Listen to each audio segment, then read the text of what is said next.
Terima kasih, Ibu Pimpinan. Assalamualaikum warahmatullahi wabarakatuh. Selamat siang dan salam sejahtera buat kita semua.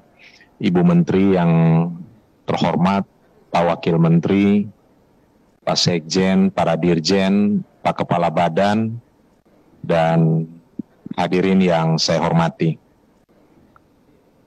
Bu Menteri, ketika kita bicara soal anggaran tentu ada pendapatan dan ada pengeluaran. Saya ingin minta informasi, salah satu sumber untuk pembiayaan ini kan adalah PNBP. Sampai 2022, hampir bulan Oktober ini, kalau boleh tahu PNBP kita itu sudah ada di angka berapa, Bu? Nah, sehingga kita tahu jangan sampai nanti PNBP kita besar, tetapi anggaran yang diberikan kepada Kementerian Lingkungan Hidup dan Kehutanan ini tidak proporsional. Yang kedua, terkait dengan dana alokasi khusus, kami melihat DAK fisik bidang lingkungan hidup tahun 2023 itu ada di angka 2,25 T, dan DAK fisik bidang kehutanan ada di angka 175 T. Total ada 4 triliun. Item-item yang disiapkan dalam bidang persampahan itu mulai dari pembangunan, pengelolaan sampah, pusat daur ulang sampah, sampah induk, rumah kompos, dan seterusnya. Demikian juga terkait dengan bidang kehutanan, stressingnya pada rehabilitasi hutan dan lahan. Kami ingin mendapatkan informasi, Bu, kira-kira ini sebarannya di mana saja, baik dalam bidang DAK fisik, lingkungan hidup dan sampah, maupun juga DAK fisik di bidang kehutanan dan rehabilitasi lahan ini. Yang ketiga, kalau kita bicara DAK, di sana melibatkan sejumlah institusi, antara lain Bappenas, Kementerian Keuangan, pemerintah daerah, dan juga Kementerian Teknis. Kalau kita sebut di bidang lingkungan hidup dan kehutanan, ada Kementerian Lingkungan Hidup dan Kehutanan atau KLHK. Kalau boleh, Bu, untuk ke depan, kami Komisi 4 ini juga boleh diajak untuk juga bicara, Bu, soal DAK ini. Ya, jangan sampai nanti kami baru tahu ketika sudah menjelang diketuk palunya. Ya, karena diskusi-diskusi kita ini kan sebagian besar atau utamanya itu kan bicara mengenai lingkungan hidup dan kehutanan. Kita pingin agar proses diskursus di Komisi 4 dan juga mitra kerja KLHK ini, itu juga antara lain tercermin melalui DAK-DAK ya, yang tersebar di seluruh Indonesia di pemerintah daerah ini. Sehingga kami pun tidak gelap gulita, Bu.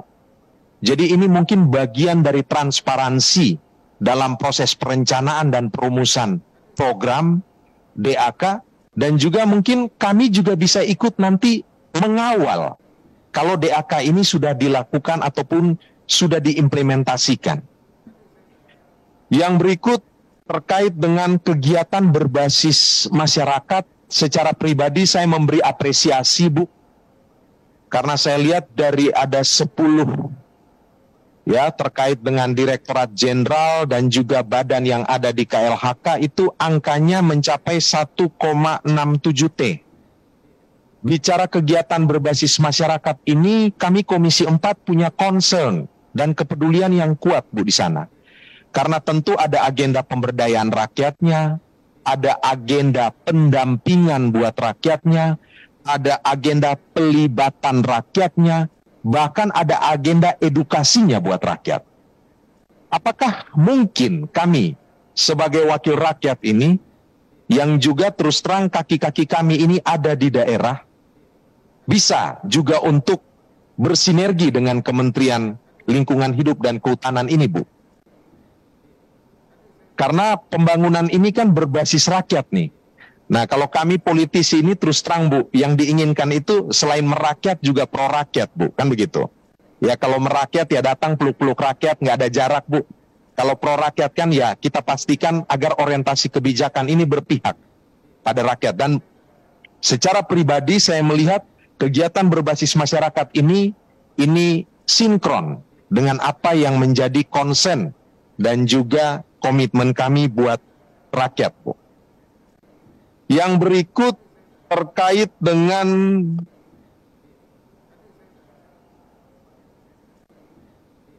soal Tora, Bu. Pasca pemberian akses lahan melalui Tora dan perhutanan sosial ini, menurut kami perlu dibuat semacam peta jalannya, Bu. Ya, agar masyarakat yang menerima akses lahan tersebut ini bisa kita pastikan mendapatkan manfaat, Bu. Yang menjadi kekhawatiran saya adalah jangan sampai lahan-lahan yang dijadikan perhutanan sosial kemudian tidak memberikan manfaat buat masyarakat. Padahal sejatinya tujuan utamanya itu adalah manfaat atau benefit buat masyarakat. Nah, jangan sampai justru perhutanan sosial ini misalnya dijadikan sebagai lahan untuk misalnya nanam sawit oleh korporasi dan seterusnya. Nah, ini perlu ada kepastian.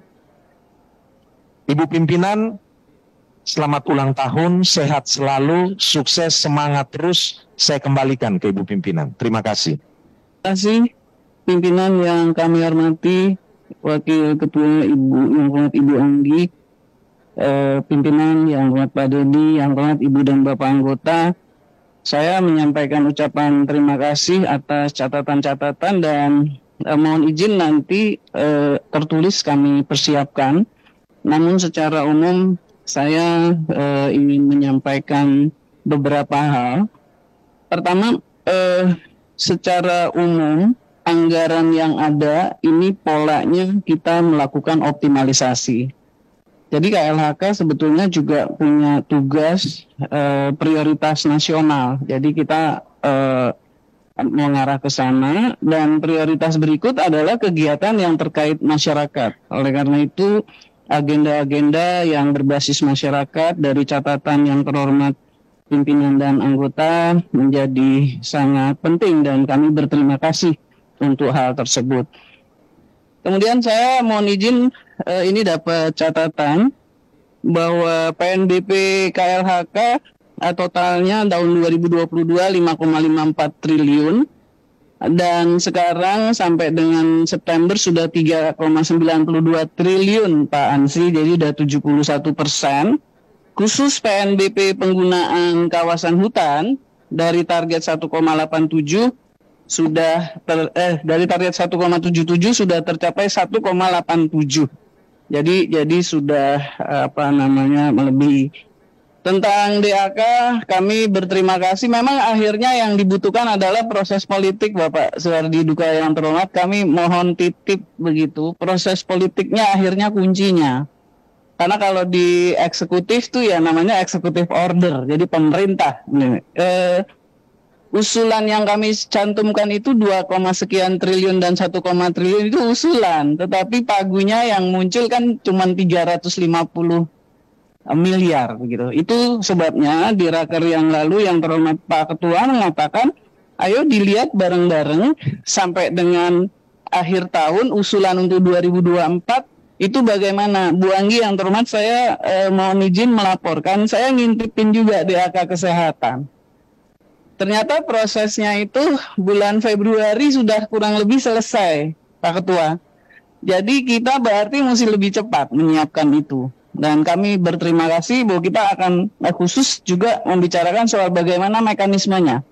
Di kami dengan Kementerian Bappenas, Mendagri dan Keuangan membicarakan ini, tapi saya juga minta tolong proses politik yang di Komisi 4 dan Badan Anggaran. Jadi sekali lagi terima kasih. Kemudian soal komposisi anggaran, sebetulnya kita bisa melihatnya sekarang ini nggak terputus per Direktorat Jenderal. Sebab contohnya misalnya pemulihan ekosistem. Jadi si KSDAE juga sebenarnya dapat dukungan dari DAS, misalnya seperti itu. Atau KSDAE juga sebetulnya untuk pengawasan dapat dukungan juga dari Gakum. Jadi ada cross, makanya di halaman itu ada yang bunyinya program-program dan lain-lain. Untuk Tora dan PS kami perhatikan catatan, tetapi ada perbedaan antara Tora dan perhutanan sosial. Bedanya adalah kalau Tora itu tanahnya dilepas dari hutan, lalu menjadi sertifikat sebagaimana program reforma agraria bersama BPN, Menteri APR. Jadi land ownership di situ. Jadi sekarang kita sudah siap 2,8 juta hektar dari target 4,1. Tapi kalau perhutanan sosial itu bukan land ownership tetapi land holdings. Petaninya boleh holding begitu selama sekian tahun, 35 tahun boleh diperpanjang dan sebagainya. Sekarang sudah lebih kurang 5,1 juta dari 12,7. Yang tadi tepat sekali yang disampaikan oleh yang Bapak Ansi bahwa selain akses harus ada kesempatan berusaha, harus ada manajemen dan lain-lain yang didampingi kepada kelompok masyarakat. Kemudian kasus-kasus dan catatan-catatan nanti kami akan jawab tertulis Ibu Ketua yang terhormat, pimpinan yang kami hormati. Saya kira itu kurang lebih, mohon maaf. Terima kasih. Wassalamualaikum warahmatullahi wabarakatuh.